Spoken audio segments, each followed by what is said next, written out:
Additional director नैब जाहिर शाह को chairman नैब तैनात कर दिया गया है। नए चेयरमैन नैब की तैनाती तक जाहिर शाह बतौर चेयरमैन नैब फराइज अंजाम देते रहेंगे।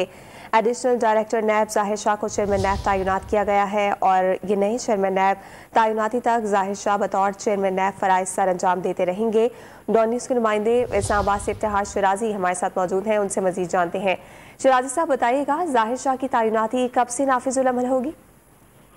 जी बिल्कुल, इस नोटिफिकेशन में जैसे बताया गया है कि जब तक नए चेयरमैन का इंतखाब नहीं हो जाता तब तक जाहिर शाह के जो डीजी और डिप्टी नए चेयरमैन नैब के ओहदों पर पहले ही काम करते रहे हैं वो इस ओहदे पे काम करते रहेंगे। और जैसे कि नाज़रीन को मालूम है कि अब तहरीक इंसाफ के 35 MNA दोबारा एक तरह से कौमी असम्बली का हिस्सा बनने जा रहे हैं, तो अब कौमी असम्बली के अंदर कायदे इख्तिलाफ का भी जो दोबारा से एक प्रोसेस होगा जिसके नतीजे में एक नया कायदे इख्तिलाफ आएगा।